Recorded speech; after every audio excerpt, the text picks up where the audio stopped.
जय श्री कृष्ण। मैं शुभांगी रांदड़ मेरे चैनल में आप सभी का स्वागत करती हूँ। आज मैं आप लोगों के लिए हिंदी भाषा में शिवलीलामृत के अध्याय लेके आई हूँ। ओम नमः शिवाय। श्री शिवलीलामृत कथा सार अध्याय तीसरा, राजा मित्रसह की कथा।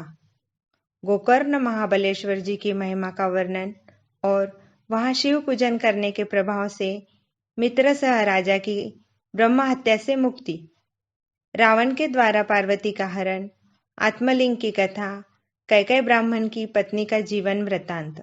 बहुत प्राचीन समय में मित्रसह नाम के एक राजा हुआ करते थे। वह वेद शास्त्र के समस्त विद्याओं के ज्ञाता थे और युद्ध कौशल में अग्रगण्य एवं वीर थे। उनके शत्रु सदा उनके डर से कांपते रहते थे। एक दिन राजा शिकार खेलने के लिए गए। घने जंगल में अनेक भयानक जानवरों का शिकार किया और शिकार के समय एक राक्षस से मुठभेड़ होने पर राजा ने उसका भी वध किया। उसका वध सुनकर उस राक्षस का भाई राजा से अपने भाई की हत्या का बदला लेने की इच्छा से मानव देह धारण करके राजा मित्रसेन के पास आया और गुप्त रहकर राजा के साथ उनके शहर में पहुंचा। राज दरबार में आकर उस मनुष्य देहधारी राक्षस ने राजा मित्रसेन को प्रणाम किया। विनय से राजा को पाक शास्त्र का जानकार हूँ, मुझे रसोई बनाने की अच्छी कला आती है, अतएव इस कार्य की नौकरी आपके यहाँ करने की मेरी इच्छा है। उसकी प्रार्थना मानकर राजा ने सरल स्वभाव से उस राक्षस को अपने राज के रसोई गृह में रसोइया नियुक्त कर दिया। वह कपटी राक्षस अपने भाई की मृत्यु का राजा से बदला लेने के समय की चिंता में था। एक समय पितृपक्ष मनाया जा रहा था। राजा ने अपने यहाँ ब्राह्मण भोजन के निमित्त वशिष्ठ ऋषि को निमंत्रण दिया। समाचार मिलते ही इस कपटी राक्षस रसोई ने ब्राह्मण भोजन के पकवान, मिष्टान्न आदि समस्त सामग्री में मनुष्य मारकर उसका मांस मिलाया। वही मांस मिलाकर भोजन महर्षि वशिष्ठ को परोसा गया। भोजन के लिए बैठे हुए वशिष्ठ जी मनुष्य मांस की दुर्गंध पाते ही बहुत क्रोधित हुए, उठकर खड़े हो गए। वशिष्ठ जी ने क्रोध की अवस्था में ही राजा को श्राप दे दिया। राजन, मुझ ब्राह्मण को तुमने मनुष्य का मांस भोजन के लिए दे दिया है।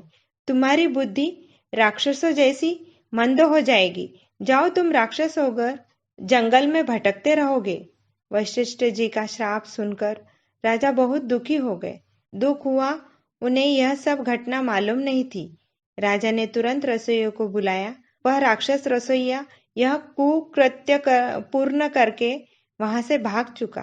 राजा ने बहुत पश्चाताप किया और वशिष्ठ जी से प्रार्थना की। बोले, महात्मन, मुझे इस बात का कुछ भी ज्ञात नहीं है। यह अपराध मेरी इच्छा से नहीं हुआ है। यह मेरे रसोइये का कुकर्म है। ऋषिराज, मेरा अपराध कुछ भी नहीं है, परंतु आपने सत्यता का निर्णय किए बिना ही क्रोध में आकर मुझे इतनी शीघ्रता से श्राप दे दिया, तो अब मैं भी आपको श्राप देता हूँ। ऐसा कहकर वशिष्ठ जी को श्राप देने के लिए राजा ने हाथ में जल लिया और श्राप देना ही चाहते थे।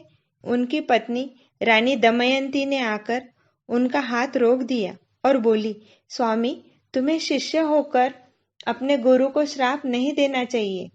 उचित अनुचित का विचार कीजिए। गुरु को श्राप देने के पाप से तुम्हें एक कल्प नरक भोगना पड़ेगा।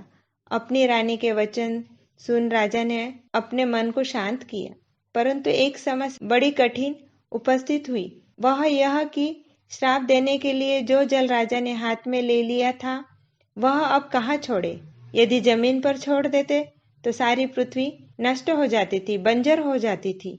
इस कारण राजा ने वह जल स्वयं अपने दोनों पैरों पे छोड़ दिया। श्राप के उस जल से पैर पर गिरते ही राजा के दोनों पैर जलकर काले पड़ गए और राजा तुरंत राक्षस देहधारी हो गए।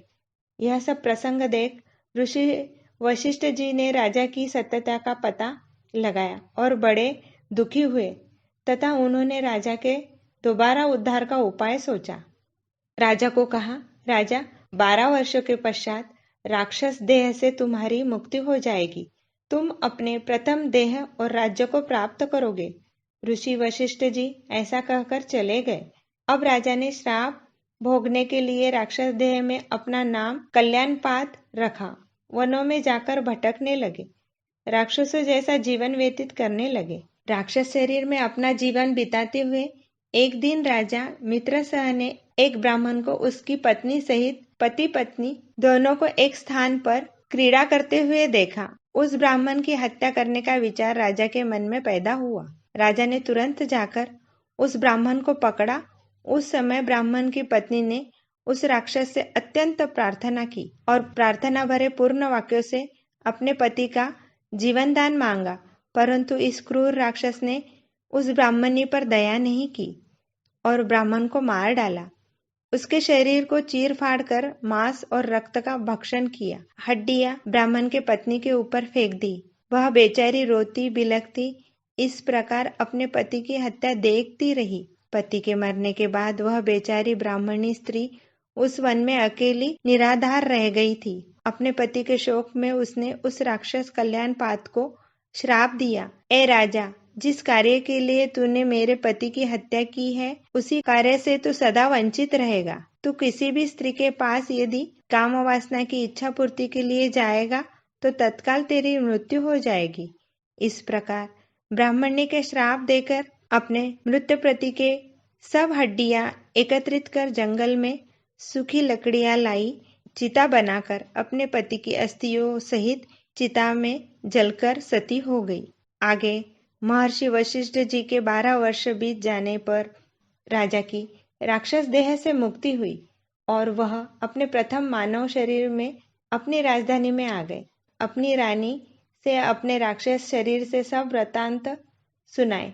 ब्राह्मणी द्वारा दिया गया श्राप राजा ने कहकर सुनाया। यह सुनते ही अपना वंश डूब गया ऐसी कल्पना करके रानी दुखी होकर रोने लगी।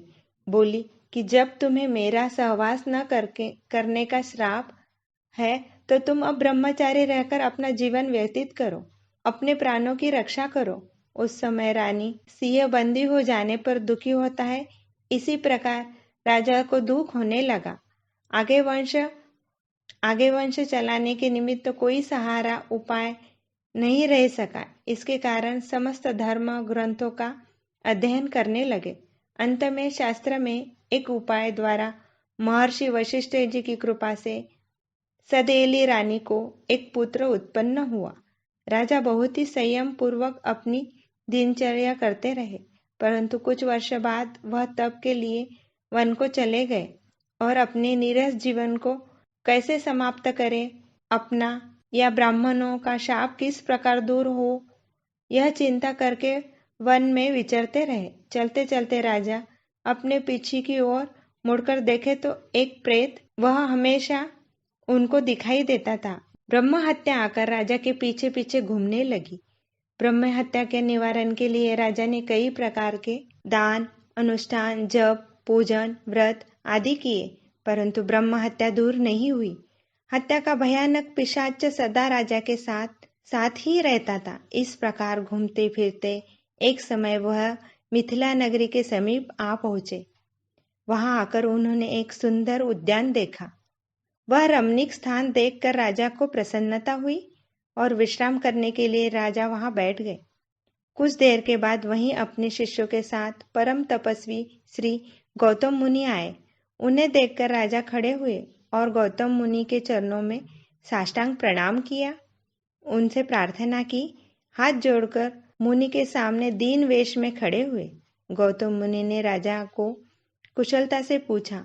राजा के जीवन के प्रारंभ से अंत तक सब वृतांत सुनाया और बोले कि महात्मन, कृपा करो, आपके दर्शन के प्रभाव से मेरी ब्रह्म हत्या का पातक नष्ट हो जाए। यह सब वृतांत सुनकर गौतम मुनि बोले, राजन, ब्रह्म हत्या से छुटकारा पाने के लिए एक उपाय हम तुम्हें बताते हैं।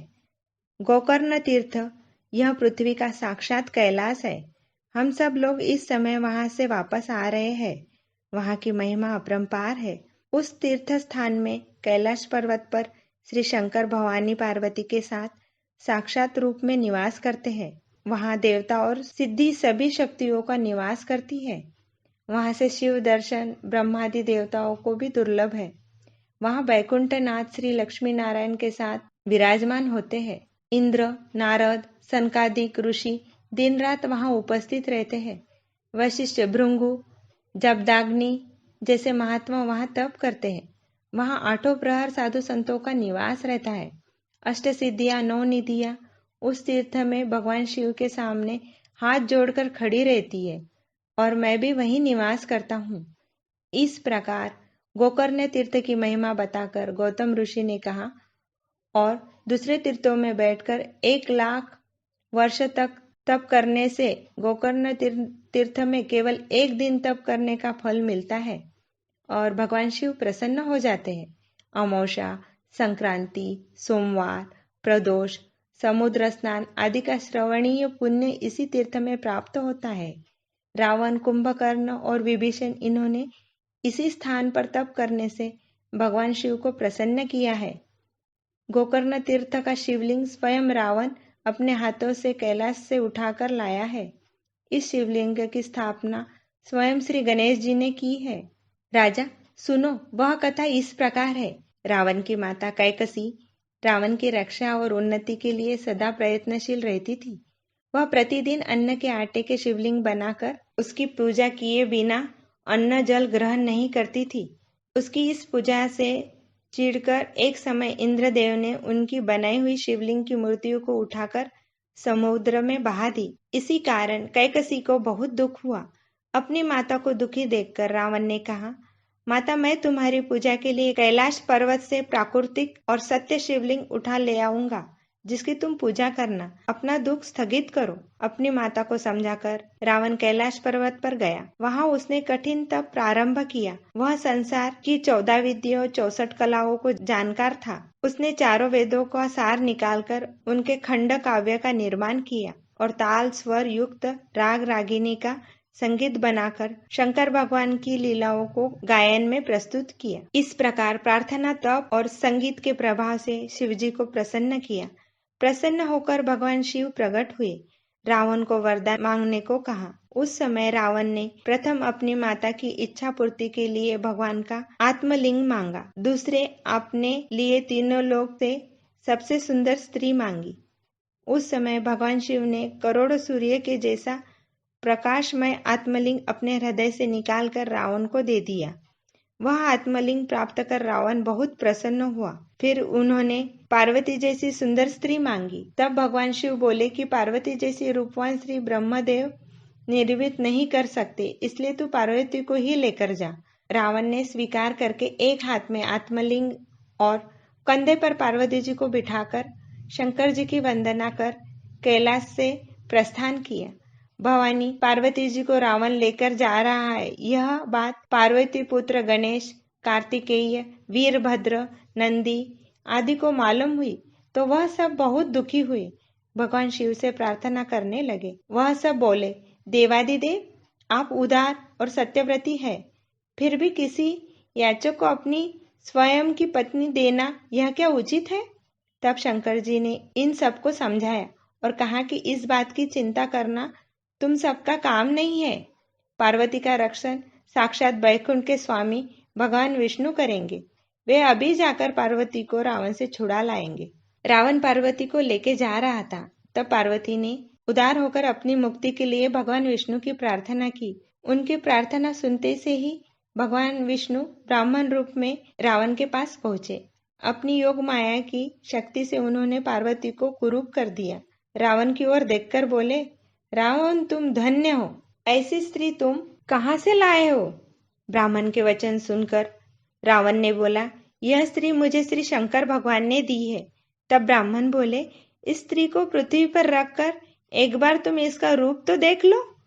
इस तरह बिना देखे परखे लेकर तुम कहाँ लेके जा रहे हो? तब रावण ने पार्वती जी को नीचे उल्टा दिया और उनकी ओर देखने लगा। वह पार्वती रावण को बहुत कुरूप मालूम हो पड़ी। मुखमंडल बैठा हुआ, दांतों की बत्ती सी गिरी हुई, मस्तक की रेखाएं सिकुड़ी हुई, रंग काला देखकर बुढ़िया का रूप देखते ही रावण पार्वती जी को वहीं छोड़कर आत्मलिंग को हाथ में लेकर चला गया। तब भगवान विष्णुदेव जी उसी स्थान पर भद्रकाली के नाम से पार्वती जी की स्थापना की। रावण लौटकर भगवान शिव जी के पास आया, बोला कि देव, आपने मुझे ऐसी कुरूप स्त्री क्यों दी? तब शिव जी बोले, रावण, यह पार्वती बड़ी नटखट है, तुमसे वह संभाली नहीं जा सकती थी, इसलिए इसके बदले भगवान श्री विष्णु ने अपने शरीर के मैल से एक कन्या उत्पन्न की है। वह कन्या मय दानव के घर जन्मेंगी और वह परम रूपवती होगी।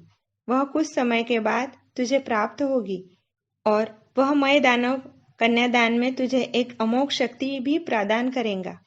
वह अमोघ शक्ति तू अपने कठिन शत्रु पर चलाना। इस प्रकार श्री शिव जी से संतोष पाकर रावण उन्हें प्रणाम कर अपने स्थान को चला गया।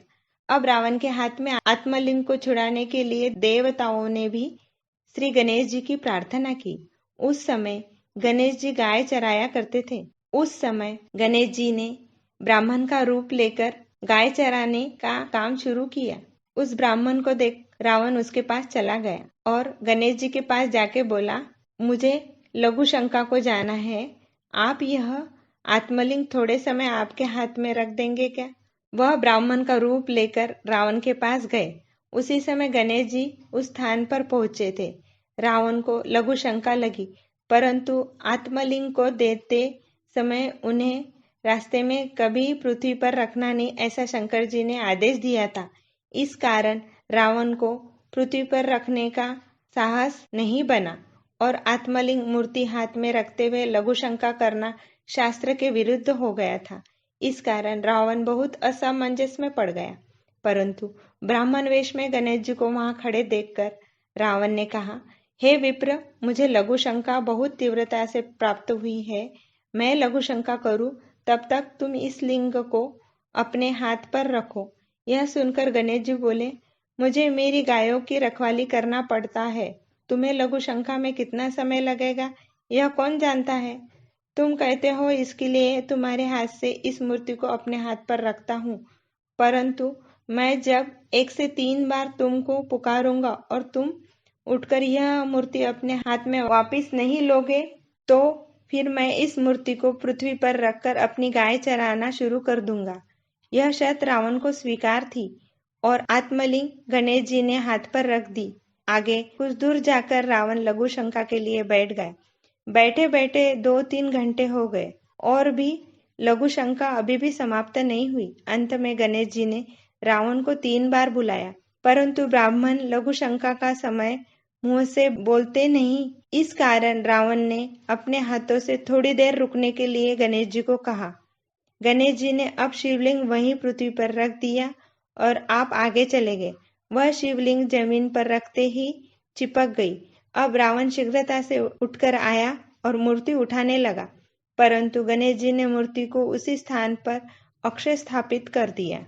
इस कारण रावण ने अपार शक्ति लगाने पर भी मूर्ति को उस स्थान से उठा न सका। इतने में गणेश जी लुप्त हो गए। उनकी गौवें भी एक एक करके लुप्त हो गई। यह देखकर रावण ने दौड़कर एक गाय का कान पकड़ा। वह कान भी उससे उखड़ा नहीं गया।